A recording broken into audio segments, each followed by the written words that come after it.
Hey VC, this is Alexander from Wax and Wine. Today I wanted to share with you some of my favorite illustrated covers. I've been enjoying everyone's content in the VC, watching and starting with Rob Walker, who shared, I think, 10 or so illustrated covers from super furry animals to the gorillas. So many cool pieces. And then I watched Vinyl Richie, and then I've seen more and more, and I thought I can do this. I'm still trying to edit my 10 favorite records that I spin, or whatever, 10 records I spin most. Who cares? That's long in the past. So in the interest of brevity, I wanted to do 5 records. I noticed when I was kind of compiling a list, I could have easily done all jazz, I could have done all genre specific, but I just wanted to mix it up and kind of do some of my favorite albums. So we'll start in 1973 with one of the first albums I could think of, Sextant by Herby Hancock. Now this is an incredible record. This is one of these records where I believe the cover just matches the music so well.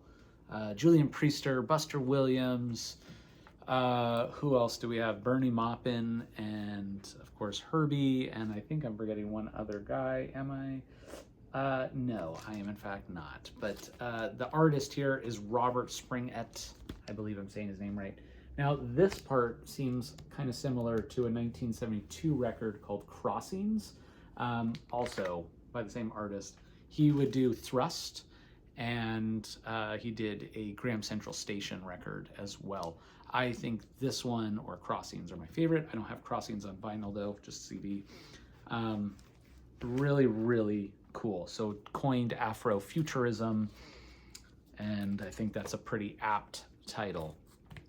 The next one, 1976 from Columbia Records as well. The great Miles Davis with Water Babies.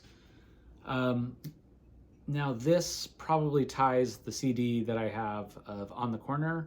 Could go either way. I kind of give it to this record cover.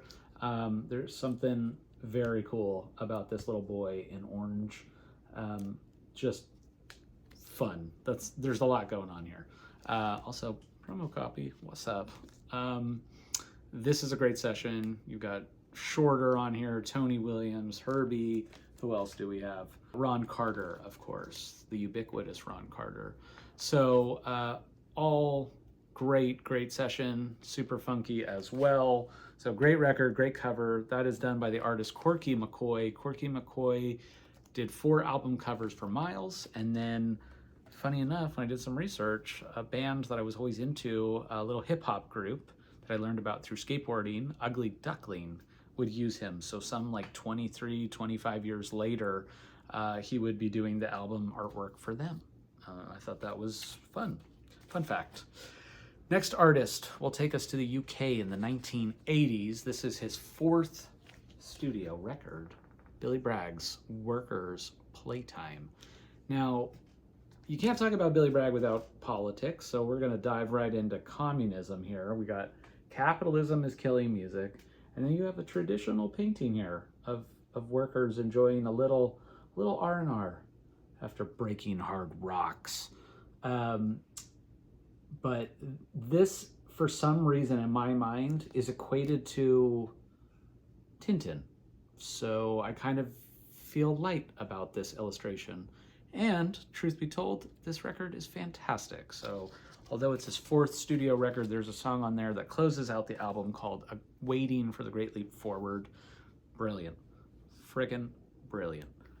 You also have Valentine's Day is Over, and then you have Must I Paint You a Picture. So I love the way he delivers. I love his thick accent, the angst. It all works for me. And the first 4 albums from Billy are just insanely good. I didn't tell you the artist, but it's a traditional Chinese artist. It's difficult for me to pronounce, I'm going to be honest. Okay, so moving right along, we're going to go back to the UK a little bit earlier in time. This was the first album I thought about with illustrated covers, and now this is a watercolor from the band's friend, Barry Godber, in 1969, his Portrait of a Schizoid Man. So this is a watercolor, it's very difficult. I'm very into the perspective. Sorry, our artist is King Crimson. album is In the Court of the Crimson King. It's amazing. Someone who I would draw a lot, is really drawn in by kind of depth of field and that kind of vibe. So I really, really like this depth, this 3D kind of feeling that we could just kind of be devoured by this guy in anguish. So kudos to that artist, because I don't think he was an artist, or obviously he is an artist, but I don't think that's his profession. And he's now tied in forever with a really incredible album musically, and then some of the best album artwork in the whole genre of, like, let's call it just rock. Let's just be bold. Last album, one of my favorite covers that I own. This would be one of those records I bought because of the cover. I already knew the artist. The artist has many great album covers, not all illustrated though. This one is, and I think this might be one of the cutest and most kitsch of the bunch. Mr. Cal Jader's Latin Kick from 1958. Look at those little guys enjoying the shade from the giant cactus while they play and perform. So this is done by an artist named Arnold Roth. Arnold Roth would do album artwork from 56 with Columbia and kind of bounce between record labels. So he did fantasy as well. His artwork to me not only fits the desertscape, right? It kind of works with the vibe for me, an aesthetic, let's say, but it also works because it's reminiscent of New Yorker cartoons, and I have kind of an affinity for those as well. So there's something that just feels very smart and fun about it. And if you're not familiar, some of those albums by Cal are just terrific. Some honorable mentions before I go. I would say Ryu Kawasaki was one I was going to pull out. That's Juice with the orange that's opening up and electronics are inside. I would say Social Distortion self-titled, Future Islands, Arcade Fire. All of these bands came up and came to mind. I had some classical recordings as well, Paganini Caprices from Itzhak Perlman and others. So what a fun category. What a cool way for me to start listening to some music I haven't listened to in a little while.